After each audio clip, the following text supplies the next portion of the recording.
রূপালী বাসর ঘরে বউ সেজে বসে আছে। এর মাঝে ইমরান এসে রূপালীর পাশে বসল। ইমরান রূপালীকে বলতে লাগলো, বাড়ি ভর্তি মেহমান, সবার সাথে কথা বলে আসতে একটু লেট হয়ে গেল। তোমার মুখটা দেখার জন্য আমি এতদিন ব্যাকুল হয়ে আছি। এতদিন তো তোমার মুখটা আমাকে দেখতে দাওনি, এখন ঠেকাইকে দেখি। এই কথা বলেই ইমরান মাথার ঘোমটা সরাতেই চমকে উঠল। রূপালীর মুখে বিশাল বড় একটা কাটা দাগ।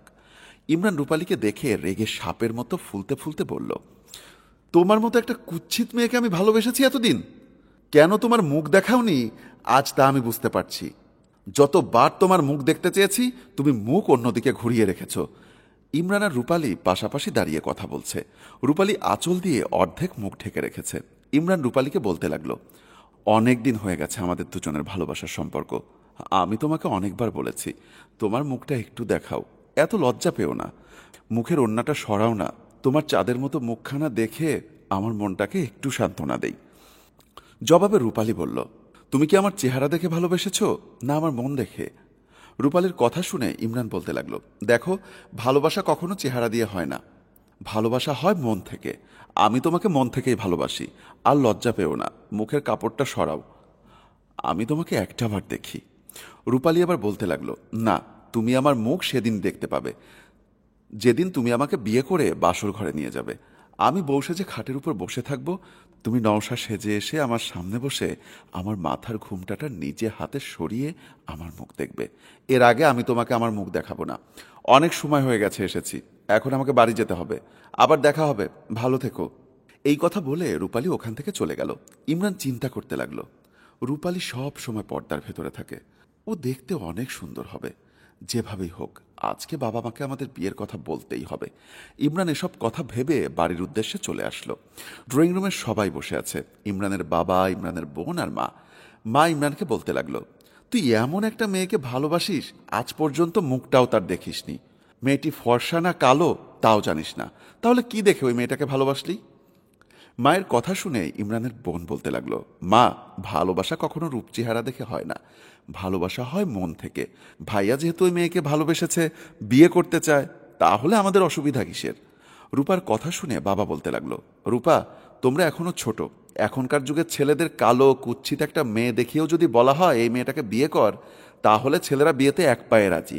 আমরা বাবা মা হয়ে একটা মেয়েকে না দেখে শুনে কিভাবে আমার ছেলের বউ করে আনি? আমরা ওই মেয়েকে দেখে শুনে যদি আমাদের পছন্দ হয়, তাহলে ইমরানের সাথে বিয়ে দিয়ে নিয়ে আসবো। বাবার কথা শুনে ইমরান বলতে লাগলো, ঠিক আছে বাবা, তোমরা গিয়ে রূপালীকে দেখে বিয়ের দিন তারিখ ঠিক করে এসো। নতুন বউ সহ ড্রয়িং রুমে সবাই বসে আছে, কারো মুখে কোনো কথা নেই। ইমরান রেগে আগুন হয়ে বলতে লাগলো, আজ বুঝতে পেরেছি, সেদিন আমার মা বাবা তোমাকে যখন দেখতে চেয়েছিল, তোমার ফ্যামিলির সবাই বলেছিল আমি তোমাকে ভালোবাসি, তুমিও আমাকে ভালোবাসো। আমাদের ভালোবাসা মেনে নিয়ে বাবা সেদিন বিয়ে ঠিক করেছিল। আমি যদি তোমার মুখ আগে দেখতাম তাহলে কখনোই বিয়ে করতাম না। তোমার মতো একটা কুৎসিত চেহারার মেয়ে নিয়ে সংসার করার মতো ইচ্ছা আমার নেই। তোমরা আমাদের সঙ্গে চিটিং করেছো, এই মুহূর্তে আবার বাড়ি থেকে বের হয়ে যাও। ইমরানের মা বলতে লাগলো, তোমার বাবা মা একটা চোর, জেনে শুনে আমার ছেলের গলায় তোমাকে ঝুলিয়ে দিয়েছে। দেশে আর কোনো ছেলে পাস নাই? আমার তো মনে হচ্ছে চুলের মুঠি ধরে এক্ষুনি বাড়ি থেকে বের করে দেই। সবার কথা শুনে রূপালী চোখের পানি ছেড়ে দিয়ে বলতে লাগলো, আপনারা যা খুশি তাই বলেন, কথায় আছে, কথায় আছে, কপালের লিখন না চায় খণ্ডন। আমি তো ইচ্ছা করে আমার চেহারাটা নষ্ট করিনি, আমারও সুন্দর চেহারা ছিল। হঠাৎ একটি রোড অ্যাক্সিডেন্টে আমার চেহারাটা নষ্ট হয়ে যায়। জানেন, আমার এই মুহূর্তে মুখে 12টা সেলাই করা। ডাক্তার বলেছিল আমি আর বাঁচব না। আল্লাহ তালা হয়তো এই দিনটা দেখার জন্য আমাকে বাঁচিয়ে রেখেছে। তবু আমি আল্লাহ তালার কাছে লাখ লাখ শুকরিয়া আদায় করি, আমার কপালে বিয়ে লিখেছেন। আমার তো বিয়ে হওয়ার কথাই ছিল না। আমি আপনার ছেলেকে প্রথম যেদিন দেখেছিলাম সেদিনই মনের অজান্তে ভালোবেসে ফেলেছি, আর আপনার ছেলেও আমাকে না দেখেই ভালোবেসেছে। আমাদের দুজনের ভালোবাসায় কোনো ভুল নেই। আমি জানি আমি আপনার ছেলের যোগ্য না, তবুও আমি আপনাদেরকে অনুরোধ করে বলছি, আপনাদের বাড়িতে কাজের বুয়া হিসাবে হলেও আমাকে একটু আশ্রয় দিন। আমি আমার বাকি জীবনটা আপনাদের সেবা করে কাটাতে চাই। জানেন, ওই দিনের অ্যাক্সিডেন্টে আমার মা মারা গিয়েছে।